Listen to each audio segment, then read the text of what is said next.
This morning I tried to start the Prelude after I got back from about a week-long work trip, to no avail. I tried cranking it quite a few times and it just wouldn't even sputter a little bit. I popped the hood and, well, let me just show you. When I turn the key, I can hear the fuel pump turn on, but I also noticed that my secondary fuel filter never really fills up with fuel. So I'm thinking it's either a clogged fuel filter or possibly a malfunctioning fuel pump. So I'm gonna start with the fuel filters, replace both the primary and secondary up here. And I've also got a bottle of heat, which basically removes any water or moisture from the fuel tank. So the other possibility is I could have filled up with some bad gas. Now I've got an absolutely full tank of gas, so not the most ideal situation. I hope I even have room to put this in there. Let's find out.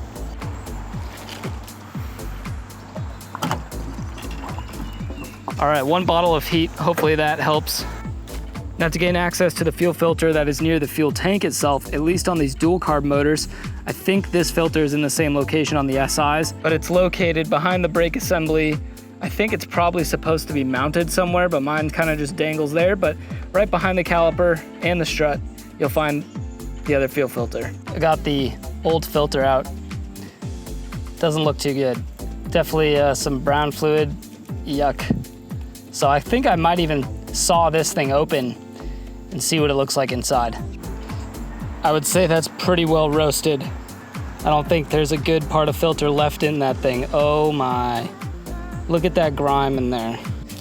Here's the new one. It's the only one I could find locally without having to order it. So part number right there for you.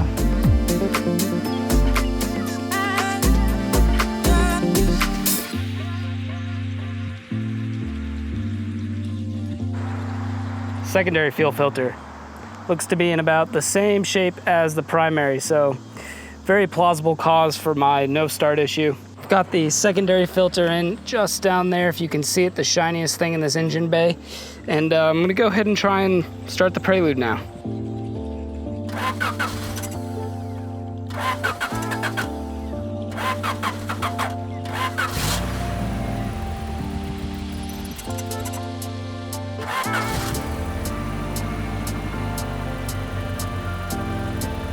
Almost forgot to get you guys the part number for the secondary fuel filter.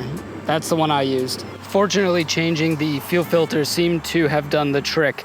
The Prelude runs, it actually runs a little bit better than it did before, and it still bogs down here and there, at least enough yesterday to set off 1 check engine light, but since it's cleared up. So I'm gonna try to drive this car kind of as much as possible to, 1, recharge the battery because of how much this car sits, but also to just run fuel through it and try and clean up whatever's in that system. I also had one of the coolest things happen to me the other day. I woke up to a notification from the Junkyard saying that there was another 3rd gen Prelude there. So I woke up, got my arse to the Junkyard as quickly as I could with my tools, and sure enough, well, you know what? Let's just run the footage. I'm at the local Junkyard here in Chattanooga. Look what came in this morning.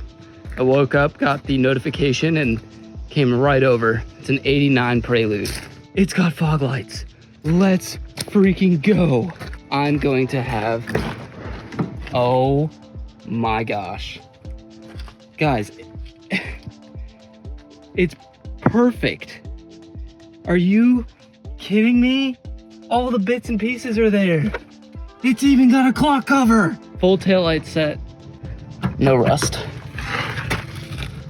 Took the fog lights, all of the orange markers for this 88, 89 model, and then I took the floor mats for the front. They're in really rough shape, but they do say Prelude, the original mats. So maybe I can salvage these in one way, shape, or fashion. I also took all of the taillights, and I also took the shift mechanism because it was a stock, and this thing is a 5-speed, and it still has the stock shift boot, stock, all that stuff. So I took that, and I'm just kind of doing a once over. This interior is honestly immaculate. If you know, for the right price, I would just buy this whole thing and take this, you know, just have this car sit in my driveway and take all of this interior, because this is pretty nice. I think these seats, like, this car is not lived in. This thing's got 158,000 miles on it, and it's pretty It seems to be in pretty good shape. So it's good to know this is here. I took the clock cover, the whole clock unit out. Trying to think of what else I might need. This one has this cool like leather top, which I'm kind of envious of, but you know what? I've got the suede now. I'm not gonna take the rear mats because I already have rear mats and they don't say Prelude, so really nothing special about them. Yeah, that's pretty much it, I think. I think that'll do it for today. And if I need something, hopefully I can come back and this will still be here. I've since put the orange markers in off of the Junkyard Prelude. They're a little bit of a different style. They're less perforated, so they actually let out a little bit more light in a more clear pattern, if that makes sense. But just not sure if I like them more or less than the ones I already had on the car. I just wanted to change it up, see what they look like. So I put the Junkyard front mats in after I pressure washed them a bunch of times. And I also went ahead and installed the shift boot, which is actually, this is an all new console. This is out of the Junkyard Prelude. I didn't disassemble it.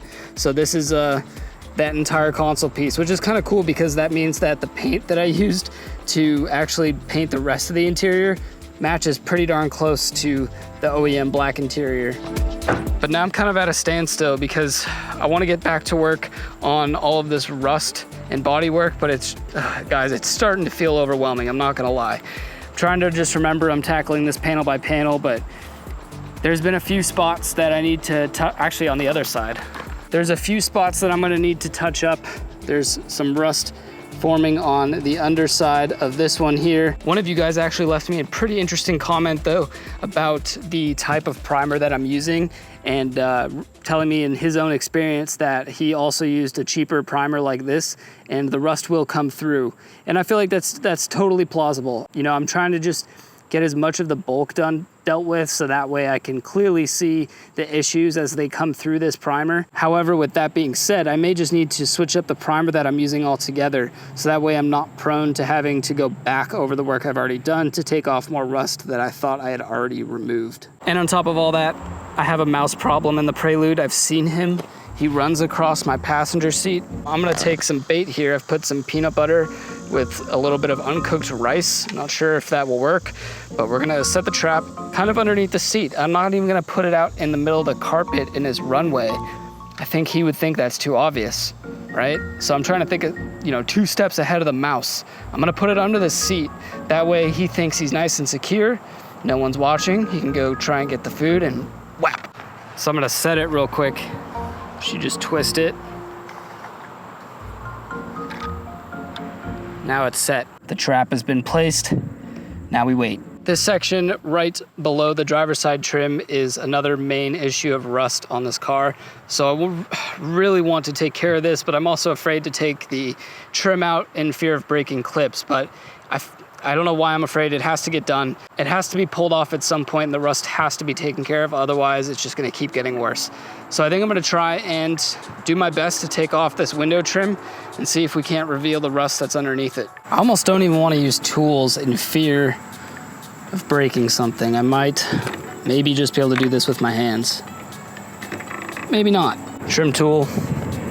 Feels like it's held onto the backside, not so much in the center.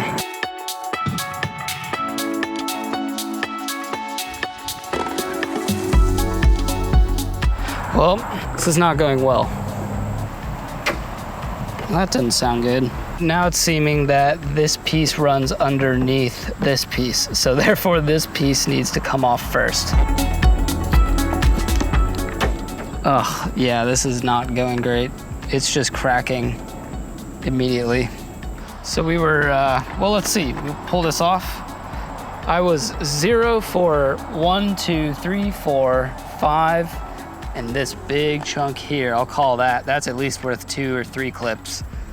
I'm 0 for like 10 on this, but I got it off. I ended up cracking this piece here where it gets really thin, which unfortunately broke the molding a little bit around the molding around the molding. I may just have to get a whole new one. May have to go to the junkyard and try my best to not break the clips pulling that one off and see if I can use it on my Prelude. This piece on the back here, pretty easy to get out. It's just a bunch of Phillips head screws, and then you can just pull it right off.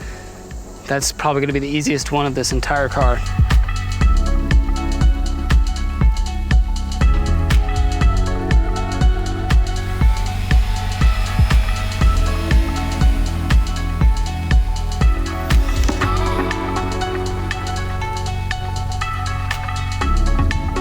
I hate that I repeat myself all the time, but it's really times like these that I wish I had a garage, just somewhere free of the elements. I see the difficulty that I'm putting myself through doing this so step by step. For example, if I had a garage, not only would I have just removed the trim, I would have also just taken out the glass. It's easy enough to put that back in and probably be good to reseal it anyway. But because I'm outside and all I have is a car cover, I'm not really comfortable pulling all the glass out and having the interior all exposed. It's just, it can be frustrating, but still plugging away at it nonetheless. This panel is, it's the pinstriping. Took me ages and I'm not done with it yet. I've really only gotten the section off that's behind the gas cap, and I still have all this to go. Plus getting this down, getting all the rust off down to bare metal, and I'm just gonna keep block sanding the panel altogether. I've been at this panel off camera now for multiple days, just trying to get all of the pivoted rust out of it, and I've uncovered a little bit of a bigger divot there, and this is just a whole mess here. There's a little bit of rust there, here, and I'm at the point where I think I'm just gonna hit it with POR 15, and hopefully I can just spray the primer over that. But at this point, I feel like the rust is just gonna keep coming back, so I'd rather put a more rust preventative solution onto it, and that way we can hopefully deal with it. I don't wanna have to cut these pieces out.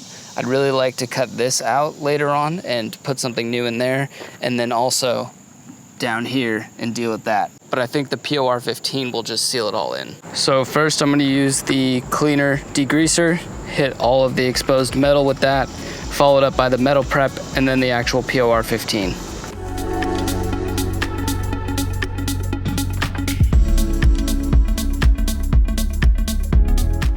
Followed up by the metal prep.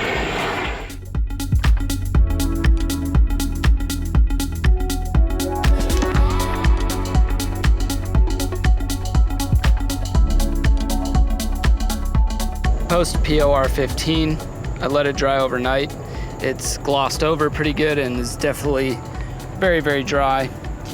We'll see how it holds up. I'm gonna sand this entire panel down with some like 250 or like 300 grit, somewhere around there. Take some of this gloss out of the POR 15 so that way the primer has something to stick to.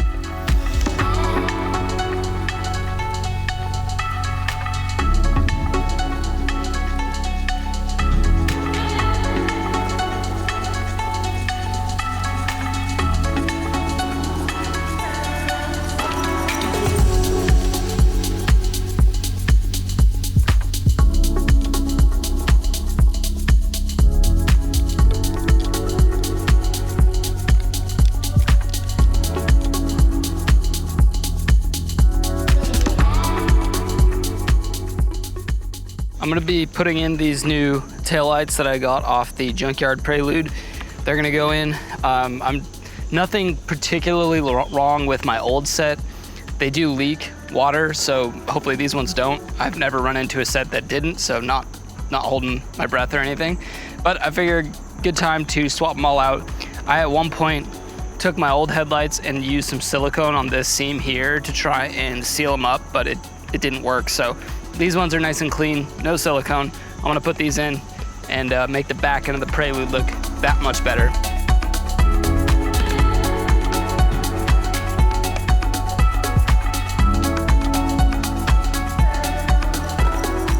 After a fresh wash, Prelude's looking good.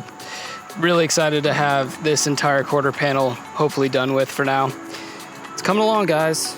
Got some doors, some bumpers, and the hood to deal with. And then I have to do the quarter panel rear on the other side as well. But for the first time, I'm not seeing a whole lot of rust, which just makes me feel much better. But it's coming along. Hope you guys enjoyed this one. I'll see you in the next episode. More Prelude stuff coming. Adios, my friends. Keep elevating.